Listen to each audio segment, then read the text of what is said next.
Imagine that you could have made 31.5% on a simple bank term deposit in just the last year alone. I'm going to tell you how you could have done that, and no, it's not just for folks who are not holding US dollars. So no doubt the US dollar has been the big winner among most currencies in the last year. If you're holding dollars, we've been telling you, you can now buy more Asian currencies for your money. You can buy a lot more euros for your money, and even currencies around the Eurozone like Serbia's dinar, for example. You can get a lot more for your money. And you can, if you want to keep holding US dollars, still get higher rates in countries like Cambodia, Ecuador, Armenia, where they're paying some of the highest rates in the world on those US dollars. In some cases, you may need to be a resident of those countries to get those bank accounts, but you can do that. Even Singapore now, the big three banks are paying relatively decent rates on your US dollars. But whether you're holding US dollars or not, whether you want to hold US dollars or not, I'm going to walk you through how you can get a term deposit. Again, we're looking back 1 year that would have paid you up to 31.5%. If it's your first time here, my name is Andrew Henderson, the founder of Nomad Capitalist. We're a boutique consulting firm that helps 7- and 8-figure entrepreneurs and investors go where you're treated best. Basically, use all the opportunities that are available to you around the world to never be a slave to one country and take advantage of opportunities that exist worldwide so that you always have options. And so,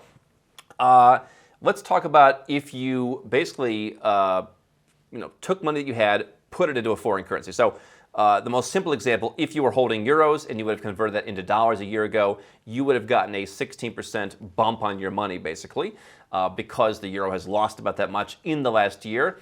And on top of that, you would have gotten a much higher yield because the yield on euros, even right now, is mere basis points. It was 0, or even you were paying at some point.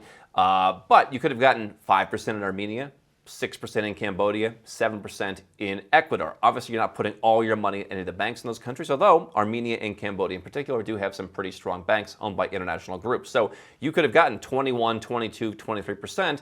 Potentially, by the way, in a country like Ecuador, you could have used that bank deposit to get residence. The US dollar is their currency, so they're perfectly happy for you to put your money in their US dollars. The credit unions will pay up to about 7%. Armenia, you could have gotten residence by putting money into foreign currency, and then you could have had access to the US dollar. And so if you were holding euros, for example, if you're in Europe, you've lost a lot of purchasing power, but you could have saved it, you could have made it in the 20th percent. Could have used any other non-USD currency that had a similar drop and gotten a higher yield than you may have in your own country, because obviously banks around the world, any bank worth its salt is going to let you hold money in US dollars, whereas they're not going to let you hold money in Malaysian ringgit. So the yields are higher because those countries want your dollars to come in. However, let's talk about if you already were holding US dollars, how you could have gotten a higher return, because there are a couple of currencies that actually outperformed the dollar, and the two that we're going to talk about today are ones that we've mentioned to you over the years. The Armenian Dram, for example, I said if you looked at a chart, if you go back about 6 months, and then you go back 6 years from that, the chart was pretty flat. You were basically within 1% of the US dollar value, right around 480, 479, something like that. And so the Armenian Dram would pay you historically 9, 10%, something like that. And it essentially for 6 years was flat with the US dollar. There were a few ups and downs, nothing super dramatic, nothing like you would expect with a lot of emerging currencies like the Mongolian tugrik that people have talked about, or some of the Central Asian currencies, the Som, whatever. The Armenian Dram was pretty consistent, even versus like the Georgian Lari next door. It did very well.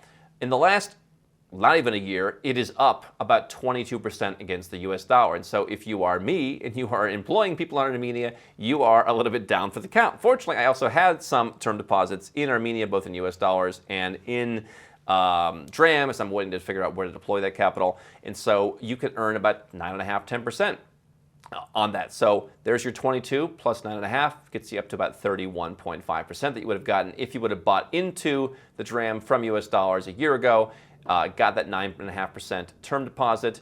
Again, you could have potentially used that to get into a resident situation, and you would have seen 22% appreciation on your currency. One of the few foreign currencies that did well. What we see in the last year as well, Georgia's Lari. Now, the situation there, if we look back 6 years, it was back in 2016, 2.4, 2.5. So now if you look at it, depending on what day, certainly, generally this summer, Lari is better. People are visiting, they're bringing in foreign currency, and so you might get up to 2.75, 2.8, and then you'll go down to about 3 sometimes in the winter. I'm not giving you, I'm not a currency picker here, but in the last year, it is up about 7% versus the US dollar. So on a historical basis, the dram was more reliable.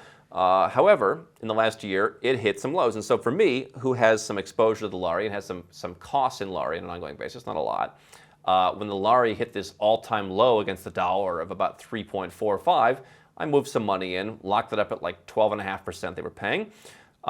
You can get up to about 11.5% if you're not a resident. And so they pay you about 0.5% less generally if you don't have any kind of residential or immigration status there. So you're going to get a little bit less. But 7% plus, 11.5% at a bank like TBC or Bank of Georgia, you could have gotten close to 20% return on that. Now, obviously, nobody knows what these currencies are going to do. But we've talked in the past about the Armenian Dram.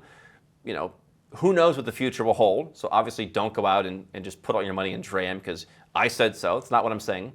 But we can look and say, yeah, I told you for a long time the Dram was pretty consistent. And if it were to continue to do that, you would have a pretty good yield. You'd have some round-trip transaction costs going out of your dollars or euros or whatever into the Dram and then back when you wanted that cash to spend or deploy somewhere else.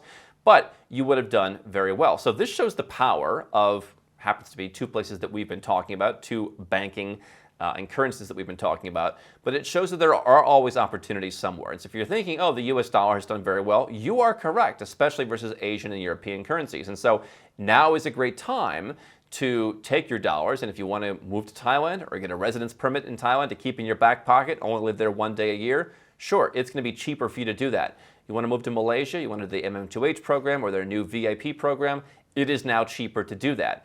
It is now more expensive to move to Georgia, to move to Armenia, because your dollars, your euros do not go as far. But if you were simply diversifying your currencies, if you were doing what we talk about, you would have earned a pretty solid return in these currencies. And so it shows that you have to have a perspective on where the world is going. Maybe the US dollar will be the top performer for the next couple of years. But if you look back over the last decade, it was not always the top performer. There were times when the dollar was weaker and people were getting better returns in other currencies. And so there's always a bull market somewhere.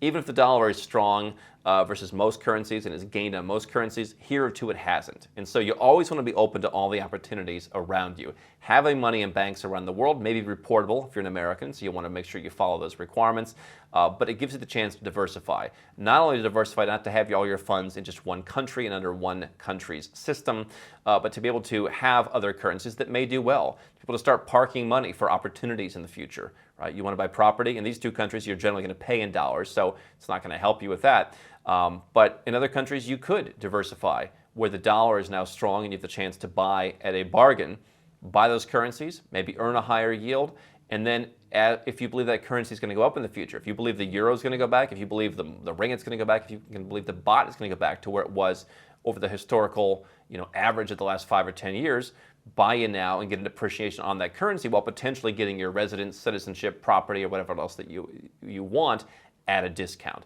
There's always an opportunity somewhere, and those are just a couple that you could have used in the last year if you were doing this to make as much as, in one case, 31.5% return.